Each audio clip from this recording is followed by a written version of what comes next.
তিনি যখন ঘুম থেকে জাগরিত হতেন, ঘুম থেকে জাগরিত হওয়ার পর তিনি সর্বপ্রথমে কি করতেন? দুই হাত ধুতেন এবং মেসওয়াক করতেন। বলেন সুবহানাল্লাহ। তিনি নিষ্পাপ ছিলেন না পাপ ছিলেন? তা নিষ্পাপ ছিলেন আমার রাসূল। তারপরেও তিনি রাত্রিতে জাগিয়ে জাগিয়ে তাহাজ্জুদের নামাজ পড়তেন। বলেন সুবহানাল্লাহ।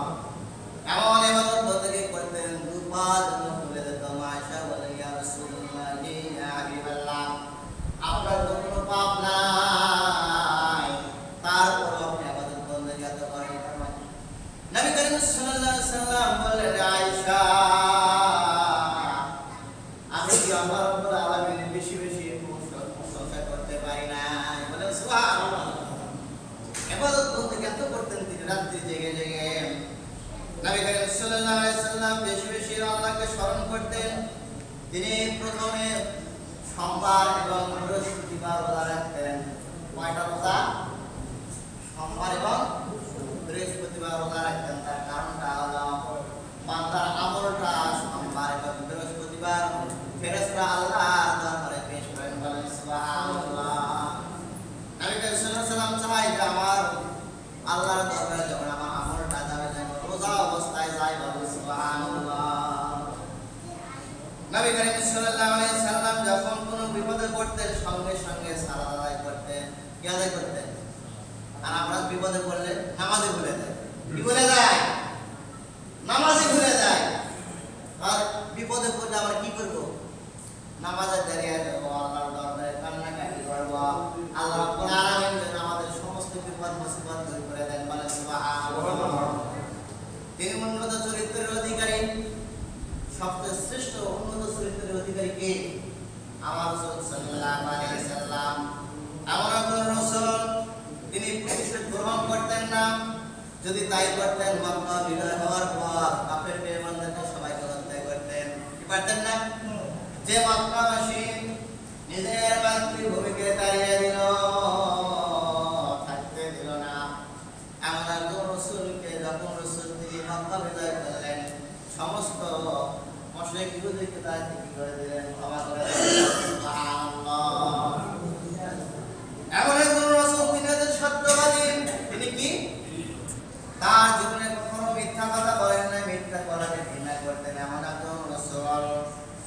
এমন একজন রাসূল তিনি কোমল নরম স্বভাবের মানুষ, কোমল সুন্দরভাবে মিষ্টি ভাষী কথা বলতেন। বলেন সুবহানাল্লাহ। আর আমরা কি কথা বলি? নিজের বউয়ের সাথে কথা বলি, আমরা খারাপ করি, কি করি না?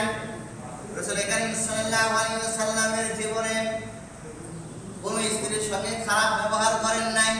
কি করেছেন নাকি? কোন স্ত্রীর সঙ্গে খারাপ ব্যবহার করেন নাই, সাহাবায়ে কেরামদের সঙ্গে খারাপ ব্যবহার করেন নাই। আমাদের রাসূল তিনি যে কোনো ব্যক্তি উপহার দিলে উপহার গ্রহণ করতেন। বলেন সুবহানাল্লাহ। শুধু তাই নয়, তিনি বেশি বেশি দান খয়রাত করতেন। হযরত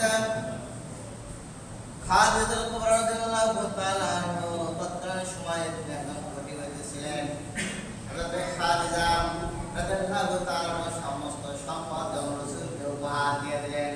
নবী করিম সাল্লাল্লাহু আলাইহি ওয়াসাল্লাম সমস্ত সম্পদ সাহাবায়ে কেরাম গরীব মিসকিনদের মধ্যে বিলিয়ে দেন। বলেন সুবহানাল্লাহ।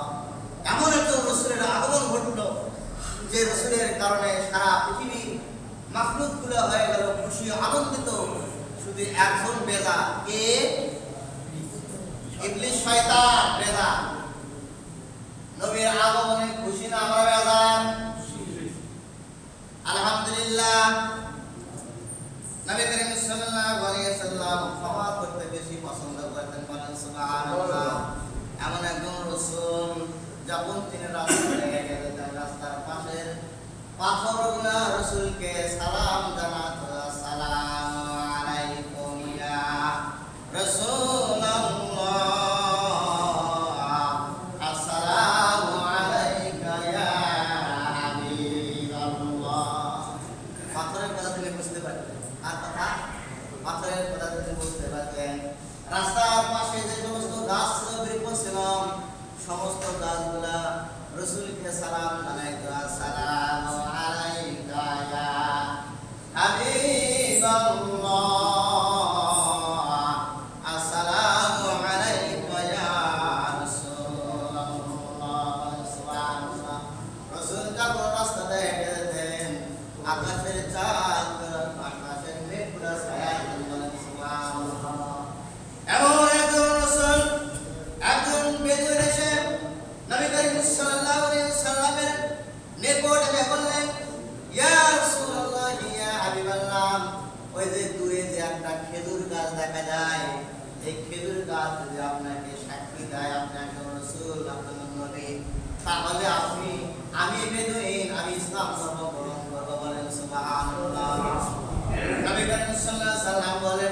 বেদুইন তুমি ওই খেজুর গাছের নিকট যা বলো যে মুহাম্মদ সাল্লাল্লাহু আলাইহি ওয়াসাল্লাম আমার নিকট আসতে বলেছেন বলেন সুবহানাল্লাহ বেদুইন টেনশনে পড়ে গেল গাছকে আমি বলবো গাছ ধরে রাসূলের দরবারে চলে আসবে এ কেমন কথা বেদুইন আস্তে আস্তে দূরে ওই খেজুর গাছের নিকট যখন চলে গেল খেজুর গাছের নিকট যা বললেন সহিহ হাদিস বর্ণনা এসেছে খেজুর গাছের নিকট যা বললেন যে খেজুর গাছ তোমাকে রাসূল নিকট যেতে বলেছেন সঙ্গে সঙ্গে খেজুর গাছ দুমড়ে মাটির থেকে শিকড় উঠে মানুষের মতো মানুষ যেমন দুই পা হাঁটি হাঁটি পা পা করে চলে আসে খেজুর গাছের শিকড় মাটির থেকে উঠে যেমন মানুষ হাঁটে এমনই মানুষ আকৃতি হাঁটতে হাঁটতে রাসূলের দরবারে এসে সালাম জানালেন আসসালামু আলাইকুম ইয়া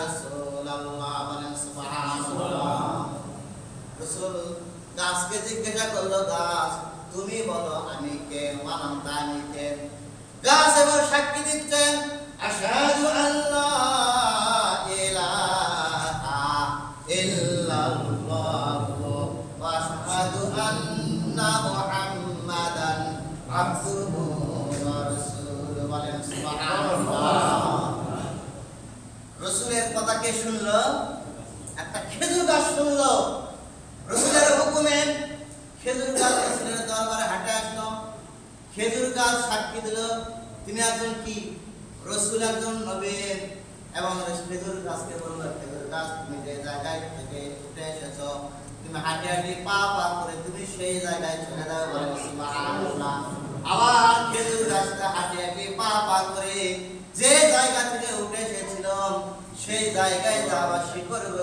বসে গেল বলেন আল্লাহু আকবার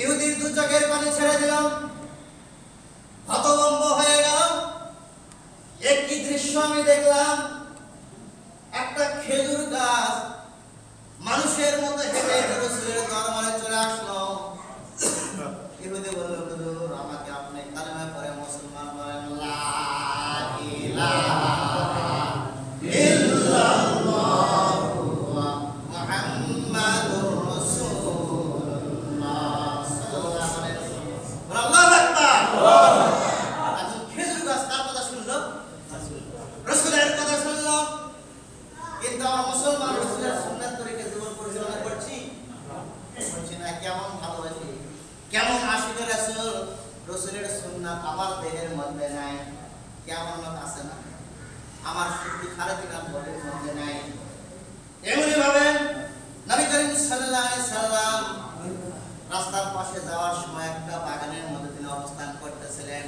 একটু বিশ্রাম নিচ্ছেন নবী করিম সাল্লাল্লাহু আলাইহি সাল্লামের বিশ্রাম অবস্থায় একটা কাটতে কাটতে রাসূলের দরবারে চলে আসলো বলেন সুবহানাল্লাহ একটা উট এসে বলল ইয়া রাসূলুল্লাহ ইয়া হাবিবাল্লাহ আমার মালিক আমাকে কষ্ট দেয় আমাকে খাইতে দেয় না তাহলে উটের কথা কে বুঝলো রাসূল বলল উটের কথা এমনি ভাবে রাসূলের উটের কথা শুনছে এমন সময় মালিক এসে বলছে উটকে ধরার জন্য আসছে মালিককে জিজ্ঞাসা করলো এই উটটা কার মালিক বলল এই উটটা হচ্ছে আমার উট বলছে তুমি উটকে বেশি বেশি ভালো ভালো খাবার দাও না কেন উটকে তুমি প্রহার মারো কেন তার কারণটা কি ইনি উটটা একটু বেশি বয়স্ক হয়ে গেছে আজ থেকে হুঁশিয়ার সাবধান হয়ে যাও ইত্তাকুল্লাহ আল্লাহ তাআলাকে ভয় করো আল্লাহর প্রাণীকে সম্মান করতে শিখো ভালোবাসতে শিখো কোনো প্রাণীকে কোনো কখনো আঘাত করা যাবে না, কষ্ট দেওয়া যাবে না। সুবহানাল্লাহ।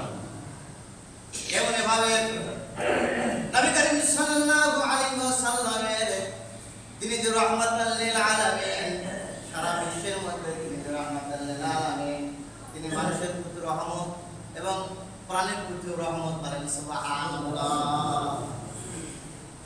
সময় দেওয়া উপস্থিতি, নবী করিম সাল্লাল্লাহু আলাইহি ওয়াসাল্লামের মসজিদে নববীতে তিনি খেজুরের একটা শুকনা কাঠের উপরে খুতবা দিতেন। কি কাঠ? শুকনা কাঠের উপরে খুতবা দিতেন। একজন সাহাবা বললেন, ইয়া রাসূলুল্লাহ, আগে আমরা গরীব ছিলাম, এখন তো একটু ধনী হয়েছি, আপনি কাঠটা সরিয়ে অন্য জায়গায় রেখে দেন, একটা সুন্দর মেরাবের ব্যবস্থা করে দেয়, ভালো কাঠ দিয়ে তৈরি করে দেয়। নবী করিম সাল্লাল্লাহু আলাইহি সাল্লাম বললেন, ঠিক আছে, বানিয়ে দাও। সুন্দর একটা কাঠের মেরাব বানিয়ে দিলাম। শুকনা কাঠটা খেজুরের মসজিদের কোণে রেখে দিলেন, যেটা একটা অপ্রয়োজন হয়ে গেছে, একটা শুকনা কাঠ। পরবর্তী জুমার দিন যখন নবী করিম সাল্লাল্লাহু আলাইহি সাল্লাম খুতবা দিচ্ছিলেন, মসজিদের মধ্যে থেকে একটা কান্নার আওয়াজ চলে আসলো সুন্দরভাবে। যেমন ছোট ছোট শিশু বাচ্চারা কুকুরে কুকুরে কান্দে, কান্দে না? কুকুরে কুকুরে কান্দে। সাহাবা একরাম জিজ্ঞাসা করলেন, ইয়া রাসূলুল্লাহ, ইয়া হাবিবাল্লাহ, মসজিদের মধ্যে থেকে এত সুন্দর সুন্দর শিশু বাচ্চাদের মধ্যে কাছে আপনার কণ্ঠ আমরা শুনতে পাচ্ছি, তার কারণটা কি? এখানে তো মানুষকে কান্নার ভাব কাউকে দেখছি না। নবী করিম সাল্লাল্লাহু আলাইহি সাল্লাম লক্ষ্য করলেন, ওই যে কর্নাতে কোণে যে শুকনা কাঠটা আমি রেখে এসেছি, ওই শুকনা কাঠ থেকে কান্নার আওয়াজ আসছে। বলেন সুবহানাল্লাহ।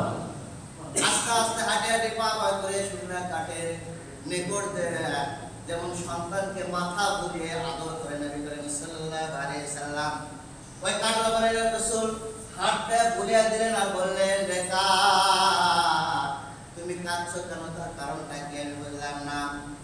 কাঠ থেকে আওয়াজ আসলো, হুজুর আমি এই জন্য কাঁদছি যে আপনি এতদিন আপনার নিকটে আমি ছিলাম, আজকে আপনার নিকট থেকে অনেক দূরে রেখেছি, দূরে চলে গেছি। আপনার মহব্বত আর ভালোবাসা এত জমেছে, মহব্বত আর ভালোবাসা এত রয়েছে, যার কারণে আমি কাঁদছি। বলেন সুবহানাল্লাহ। তাকে জিজ্ঞাসা করা হলো, রাসূল বললেন, তাহলে তুমি কি চাও? তোমাকে একটা গাছ বানিয়ে দেই, যে গাছটা সুন্দর হয়ে ফল হবে, আমার সাহাবা একরাম ভক্ষণ করে। বলেন সুবহানাল্লাহ। কাঠ দেওয়ার উত্তর দিল, ইয়া রাসূলুল্লাহ, ইয়া হাবিবাল্লাহ, আমি আপনার সঙ্গে জান্নাতে যেতে চাই। বলেন সুবহানাল্লাহ। আল্লাহ রাব্বুল আলামিন ওই কাঠের দোয়া কবুল করেছেন। কি করেন নাই? ওই কাঠটা জান্নাতে হয়ে যাবে। এমন ভাবে নবী করিম সাল্লাল্লাহু আলাইহি ওয়াসাল্লামের উহুদ পাহাড় জান্নাতে যাবে। কোন পাহাড়? পাথরের পাহাড় জান্নাতে যাবে। কারণ নবী করিম সাল্লাল্লাহু আলাইহি ওয়াসাল্লামের নিকট প্রার্থনা করেছেন, ইয়া রাসূলুল্লাহ, আমি আপনার সঙ্গে আমি জান্নাতে থাকতে চাই। বলেন সুবহানাল্লাহ। রাসূলের কথা গাছ শুনলাম, পাথর শুনলাম, শুধু তাই নয়, বনের হরিণ শুধু জানতে পারলাম। একবার নবী করিম সাল্লাল্লাহু আলাইহি ওয়াসাল্লাম মদিনার বাইরে যে রাস্তা হাঁটতেছিলেন, দেখতেছে রাস্তার পাশে একটা গাছের সঙ্গে একটা হরিণ বাঁধা ছিল। কি বাঁধা ছিল? হরিণ বাঁধা ছিল। হরিণ দু চোখের পানি ছেড়ে দেয়, ইয়া রাসূলুল্লাহ, ইয়া হাবিবাল্লাহ। রাসূলকে প্রার্থনা করলেন, আপনি আমার একটু জাবিনদার গ্রহণ আমাকে ছেড়ে দেন। দুইটা খুলে দিলেন, আমার বাচ্চা রয়েছে, দুইটা বাচ্চা দুগ্ধ পান করে আমি তাড়াতাড়ি চলে আসবো। বলেন সুবহানাল্লাহ। ইহুদি বলছে যেটা কখনো সম্ভব হতে পারে না। আপনি যদি জামিন হতে পারেন যে নিশ্চয়ই হরিণটা ফেরত চলে আসবে, তাহলে আমি ছেড়ে দিতে পারি। এবার নবী করিম সাল্লাল্লাহু আলাইহি সাল্লাম যেমন রাহমাতুল লিল আলামিন, শুধু মানুষের নয়, পশু পাখির জন্য রাহমাতুল লিল আলামিন। এবার হরিণকে ছেড়ে দেওয়া হলো। হরিণ তাড়াতাড়ি দৌড়ে যে দুধ পান করালো। দুটি সন্তান তার ছিল, দুটি বাচ্চা ছিল তার। দুধ পান করাচ্ছে আর দু চোখের পানি ছেড়ে দেয়, বলছে, বাচ্চারা তোমার জীবনের শেষ দুধ পান করে নাও, আর কোনদিন ফেরত আসবো না। রহমাতুল লিল আলামিনকে আমি জামিন রেখে এসেছি, এমন একজন রাসূলকে ওয়াদা রেখেছি তাড়াতাড়ি লুটপান করে নাও। বাচ্চারা বলে মাগো আপনি যেখানে দেখবেন আমরা দুইজন সেখানে যাই, বলেন সুবহানাল্লাহ। দূর থেকে দেখতেছে ইহুদি একটা উটকে ছেড়ে দিয়েছিলাম, আর তার সঙ্গে আরো দুটি উট আসতেছে, বলেন সুবহানাল্লাহ। এই দৃশ্য দেখে ইহুদি হতভম্ব হয়ে গেল।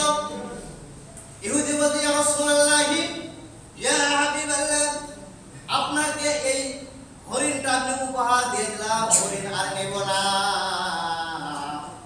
নবী করিম সাল্লাল্লাহু আলাইহি সাল্লাম যখন ওই ব্যক্তিটা উটটা দিয়ে দিল, হরিণটা দিয়ে দিল, হরিণকে বলল তুমি তাড়াতাড়ি তুমি বলে চলে যাও। আর ওই ইহুদি সঙ্গে সঙ্গে কালিমা পড়ে মুসলমান হয়ে লা